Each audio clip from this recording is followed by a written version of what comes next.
In this video, I want to have a look at deriving the perpendicular distance formula.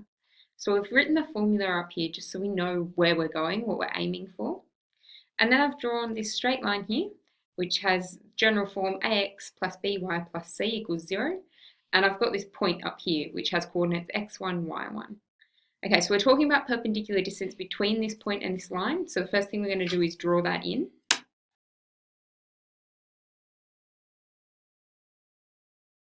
Okay, so that's the distance that we are trying to find. So we're going to call that d.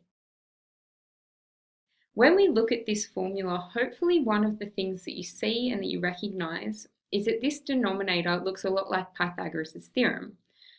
And Pythagoras' theorem we know is used in right-angled triangles. So our derivation is going to involve right-angled triangles as well. So we've got this right angle here. What we're going to do is we're going to drop a line straight down from the point P until it hits this line. So it's going to be a vertical line, which means it's going to be parallel to this axis. So it's going to drop straight down. Okay, so now that we can talk about different points, we're going to call this point here Q. So that's the point where that line meets, the perpendicular line there meets our red line. And we're going to call this point here, we're going to call that R. The coordinates of this point here, because we haven't moved across at all, we've just gone straight down, it's still going to have that same x coordinate of x1. To figure out the y coordinate though, we're going to have to use the equation of this line. So if we take this equation and we rearrange it to make y the subject, then we can substitute in the x coordinate and see what the y coordinate is. So if we rearrange this, we're going to move the ax and the c over to the right hand side of the equation. So we're going to have by is equal to minus ax minus c. Now we'll have to divide everything by b, so we'll end up with b is equal to minus ax minus c all over b. So this is the relationship between any x and y coordinate that lies on this red line. Now we know that the point R has an x coordinate of x1, so we would substitute that in here to figure out what our y coordinate is. So that means that our y coordinate of the point R is going to be minus ax1 minus c all over b. Okay, so we have the coordinates of our point R. If we look back down here, the other thing that we can figure out from this is we can figure out the gradient of our red line. So if we rearrange this to put each of these terms over b instead of writing it as one whole fraction, we'd have minus a over bx minus c over b. So that means that the gradient of this red line is equal to minus a over b. But if we've got a gradient of a over b, we're going to draw a triangle on here that has a rise of a and a run of b. So if we say at this point, so we could start at any point, if we move across b units, that means if we come down until we meet our line, we would be coming down a units. Okay, so because the gradient is a over b, then if we go up a rise of a, we have to have a run of b to get back to that line. Now when we're talking about triangles though, we don't care whether these are positive or negatives because we're talking about distances. We're talking about the distance between this point and this point. Distances always have to be positive. So that's where we use absolute value signs. So the distance of this vertical line here is going to be the absolute value of a, and the distance of this, or the length of this horizontal line here, is going to be the absolute value of b. I want to name this triangle now so it's a little bit easier to talk about. So let's call that triangle STU. So we've labelled its vertices. All right, so now we've got two right-angled triangles on this line, and they both have a vertical line coming down here. So both of those lines are vertical, which means that they're parallel. What that means is that this angle here and this angle in here are going to be corresponding angles. Okay? So they're corresponding because they're both parallel lines here, and we've got this transversal cutting them. So these angles here are corresponding angles, and that means that they're equal in size. What that means about our triangles is that if they've both got a right angle and they've got another angle that's equal in size, that means that this third angle has to be equal in size as well. And if two triangles have 3 equal angles, that means that they're similar triangles. So we can write triangle PQR is similar to triangle STU because they're equiangular, or you can say it's by the AAS test.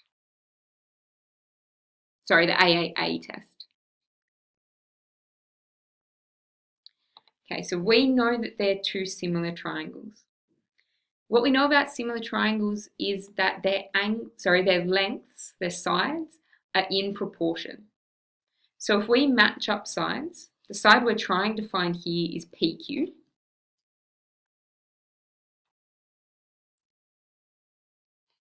And the other side that we can figure out the length of is this one here, so PR.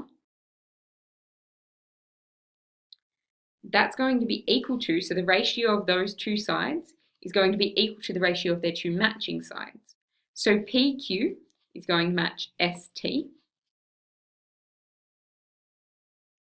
and PR is going to match SU. So we're trying to find the length of PQ. So to get that on its own, we're going to write PQ is equal to PR times ST over SU. So now we need to know the lengths of all 3 of these sides. So if we have a look back up here, we've got the side PR.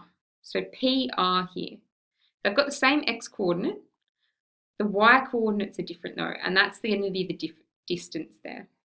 So the distance of this length is going to be that y coordinate minus this y coordinate. But because we're talking about distance, again, we don't care whether it's going to come out as positive or negative. We want to know the length, so we're going to use the absolute value.